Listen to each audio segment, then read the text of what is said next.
If you've been thinking you might want to move to Washington, but you don't really know where you want to end up in the state, listen up. You can't move to Washington state without understanding these 10 fundamental truths. I'll tell you how I feel about where I live at the end of the video. So, truth number 1 is the geographical diversity.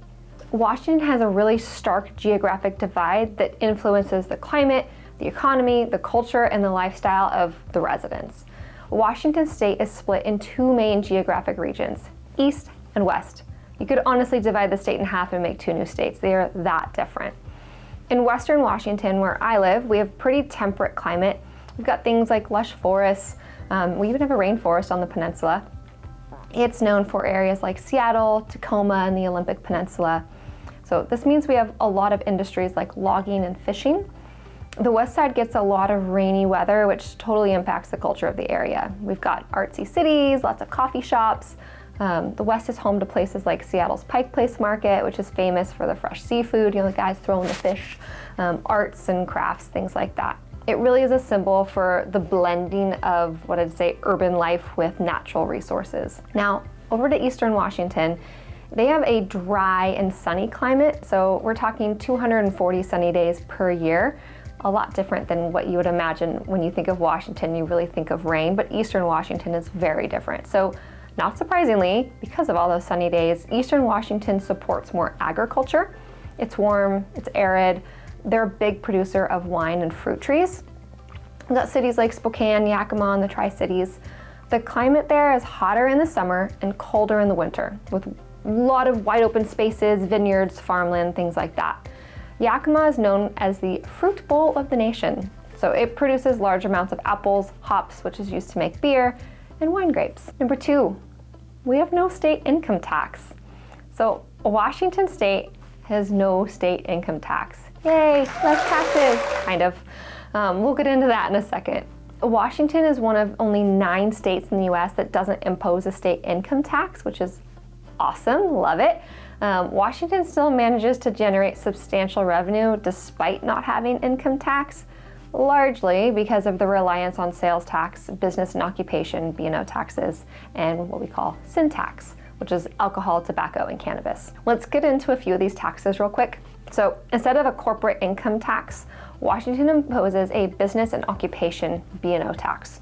It's a tax that's levied on businesses based on their revenues, not on profits. So this impacts businesses of all sizes, particularly small businesses that may not be as profitable but still pay taxes on their gross earnings. Washington was one of the first states to legalize recreational cannabis in 2012, and the cannabis excise tax contributes significantly to state revenue, and it generates over $400 million a year. There are some tax trade-offs like Washington's high sales tax, which is one of the highest in the nation.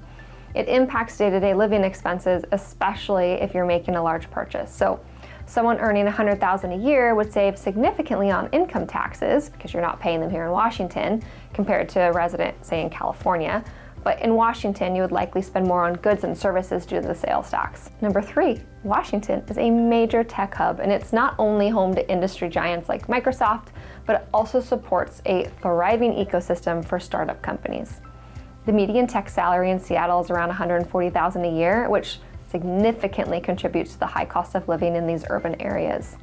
Software engineers at Amazon or Microsoft start at $120,000 to $150,000 a year, and they have significant opportunities for growth and bonuses. Number 4, we have a rainy reputation.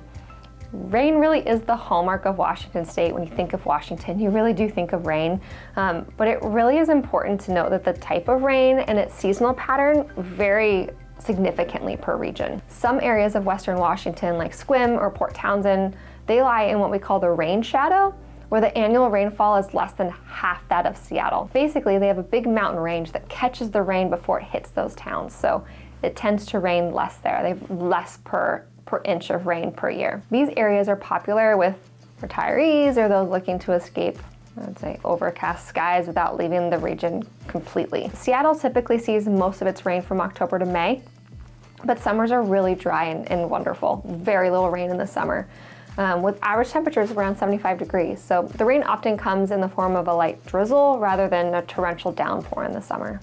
Number 5, we have an outdoor recreational paradise. Washington's geography really does provide diverse recreational opportunities that honestly are hard to match anywhere else.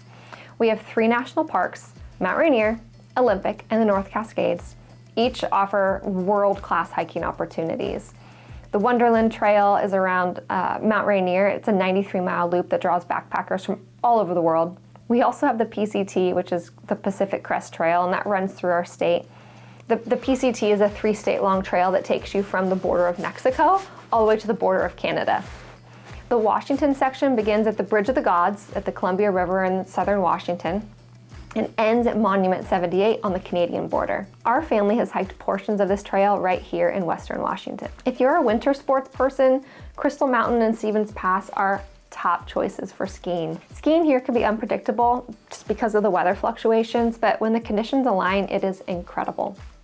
Our number 6 reason is progressive values. Washington State really does lead the nation in several progressive initiatives, and I'll give you some examples and post a link for you in the comments. The state recently passed laws to achieve 100% clean electricity by 2045.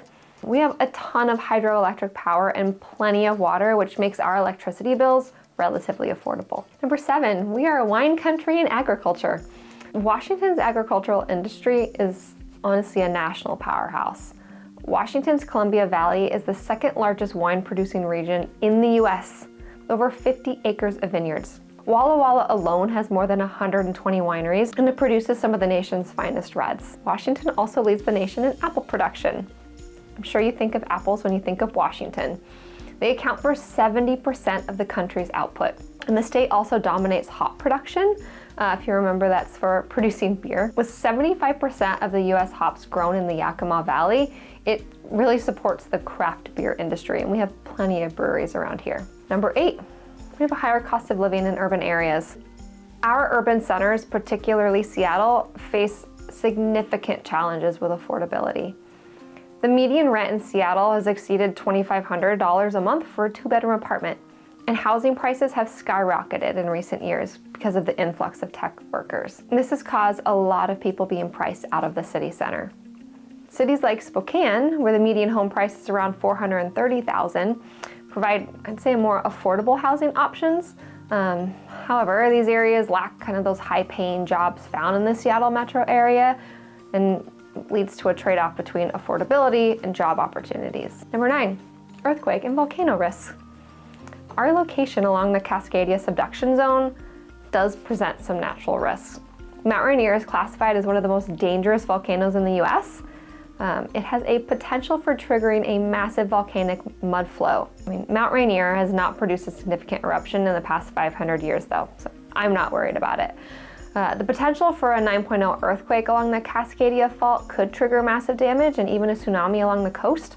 The most recent major earthquake was the magnitude 6.8 quake, struck near Olympia, Washington in 2001, 25 years ago. It's been a while. I've never experienced either of those large natural disasters in my decade-plus time living in Washington. So far my experience in Washington has been 0 natural disasters that I've had to live through. Number 10, cultural and economic tensions. The divide between eastern and western Washington is not just geographical, but it is deeply political and cultural. Eastern Washington is largely agricultural based and conservative. Many residents advocate for the creation of a separate state called Liberty. I said, the state is split right in half. It honestly could genuinely be split right in half, and they're advocating to break off of the western half of Washington state and create their own state called Liberty. Eastern Washington residents often feel like policies that are passed in Seattle, like gun control laws and environmental regulations, don't align with their values or way of life. The economy in Western Washington is driven by tech. It's thriving, but Eastern Washington is reliant on agriculture. This tension kind of plays out in statewide elections, where the rural East often opposes urban West in key political battles. All that to say, I really do love it here. Personally, the winters for me can feel really long. I'm not really a play outside in the cold kind of girl. I do love sitting by the fire and knitting or reading. And our cold weather makes the perfect backdrop for a cozy evening indoors. The summers are unparalleled. We go to the river, my kids swim, we catch crawdads, we go hiking, backpacking. I love my garden in the spring and summer. There's going to be pros and cons to anywhere you choose to live. Just make sure you understand what the cons are and make sure those are cons that you can live with. If you're thinking about moving to Washington, it really is important to interview and hire a knowledgeable agent that can help you figure out exactly where you want to end up. If you need a recommendation or two for a good real estate agent in your area, click the link in the description and I can connect you. I'm Nicole Service with the Service Group, a real estate team based out of Western Washington. If you found this video helpful, please like it. I'd love to hear your comments on some things you're not sure about in Washington. Tell me what those are, and I'd love to make a video for you.